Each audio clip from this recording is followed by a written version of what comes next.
Today we will discuss different types of heats of reaction. That is enthalpy of combustion of a substance and enthalpy of formation of a substance. First of all, I will take enthalpy of combustion. So what is meant by enthalpy of combustion?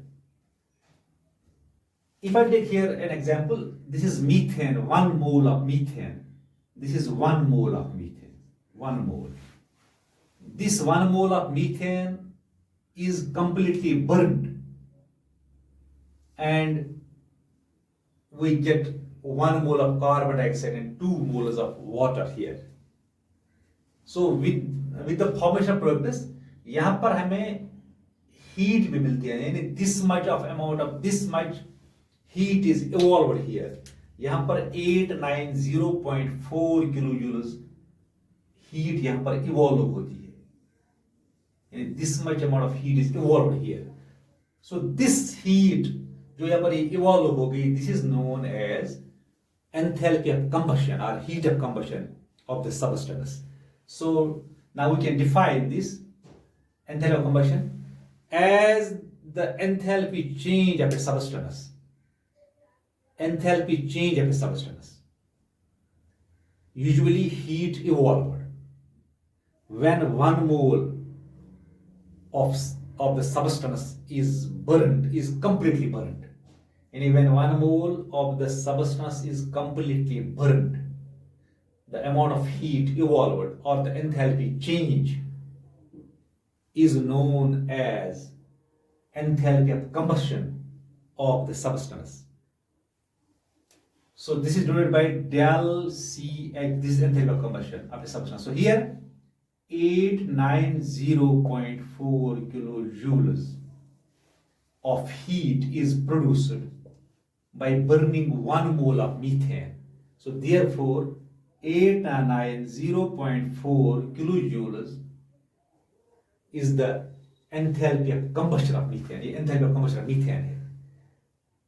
अब अगर हम करेंगे काम, यानी हम रखेंगे condition, हम रखेंगे स्टैंडर्ड. अगर हम रखेंगे कंडीशन स्टैंडर्ड, यानी we will maintain standard conditions, that means T हम करेंगे 298 केल्विन रखेंगे हम टेम्परेचर, 298 केल्विन रखेंगे हम टेम्परेचर. स्टैंडर्ड कंडीशन है ये. प्रेशर रखेंगे 1 बार रखेंगे pressure. That means the process takes place under standard conditions.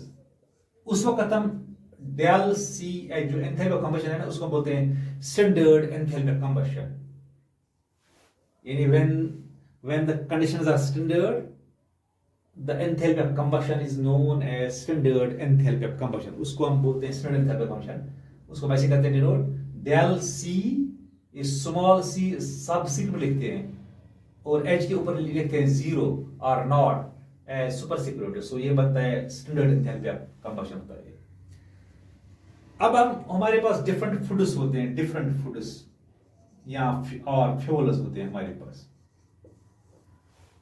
इनकी जो एंथैल्पी ऑफ कंबशन होती है, enthalpy of combustion different foods और fuels is expressed in terms of their calorific values.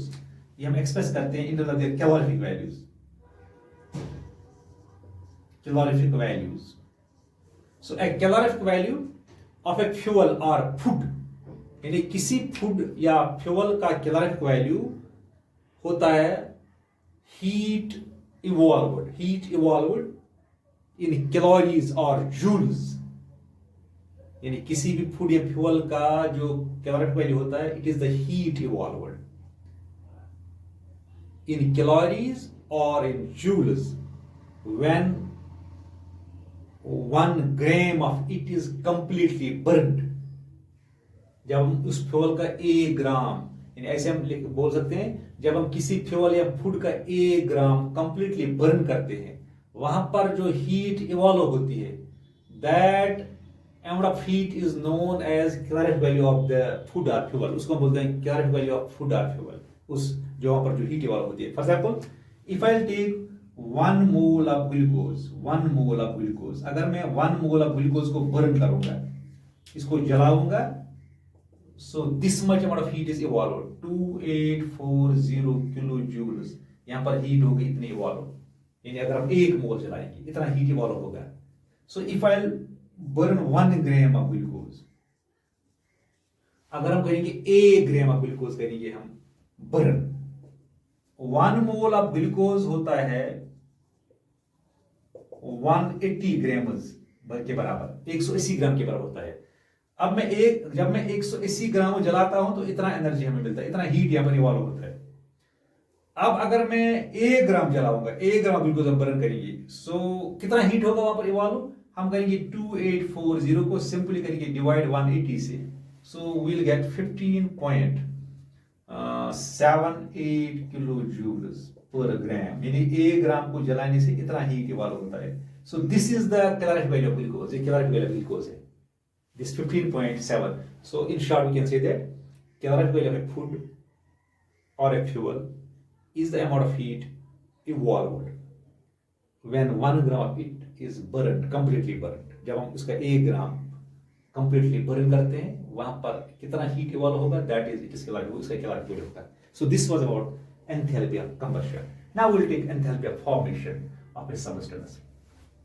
So यहाँ पर हम मानते हैं, यहाँ पर ये कार्बन को हम करते हैं रिएक्ट ऑक्सीजन के साथ, विल गेट कार्बन डाइऑक्साइड. चलिए हम मानते हैं यहाँ पर 1 मोल बनता है कार्बन डाइऑक्साइड का, 1 मोल, 1 मोल ऑफ कार्बन डाइऑक्साइड यहाँ पर बनता है.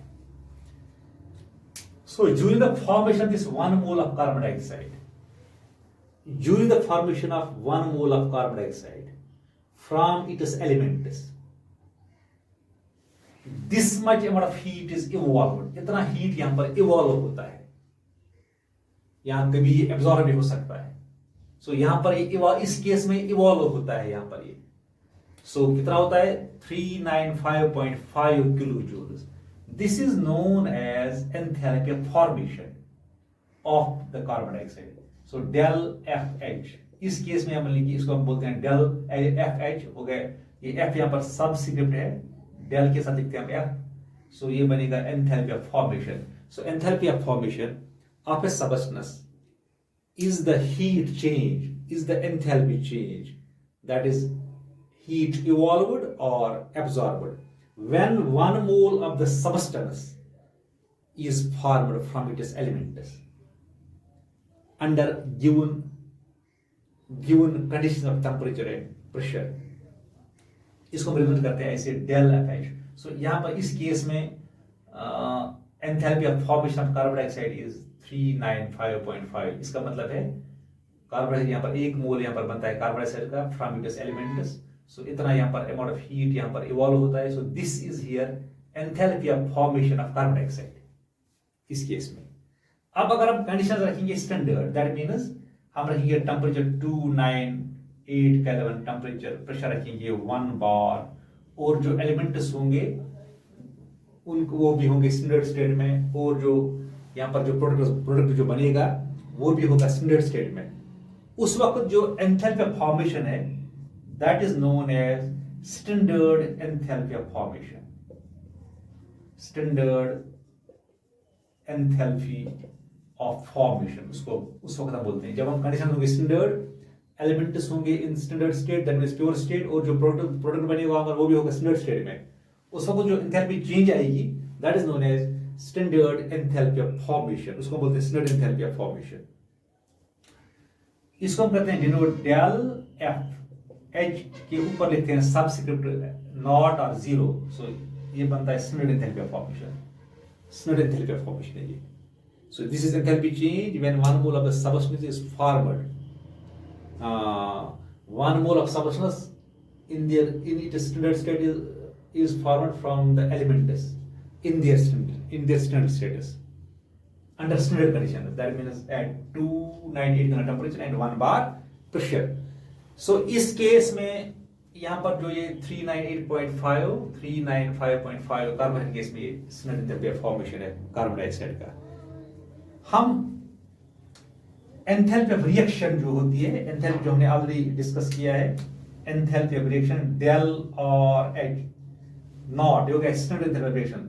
One can calculate standard enthalpy of reaction one can calculate standard enthalpy of reaction from the known values of standard enthalpy of formation, from the known values of standard enthalpy of formation of different substances or different compounds. For example, del or H naught बराबर होता है summation of del F H naught, हो गया standard enthalpy of formation of products, minus summation of del F H naught of reactants. यानी अगर आपको products के values known होंगे, standard enthalpy of formation of products known होंगे, standard enthalpy of formation of reactants known होंगे, so from these values हम निकाल सकते हैं standard enthalpy of reaction, that means del R H. यहां पर ये याद रखना चाहिए कि del F not, del F H not जो standard enthalpy of formation of the substances in their pure state, the elemental substances, elemental state, यानी अगर सबस्टेंस के elemental state में उनका जो standard enthalpy of formation that is equal to 0. For example यहाँ पर oxygen जो है, यहाँ पर दिस इन elemental form, ये pure state में है और elemental form में है, it is an element here, so इसका जो standard enthalpy of formation है that is equal to 0, ये 0 के बराबर होगा. So this was about enthalpy of combustion and enthalpy of formation. Okay.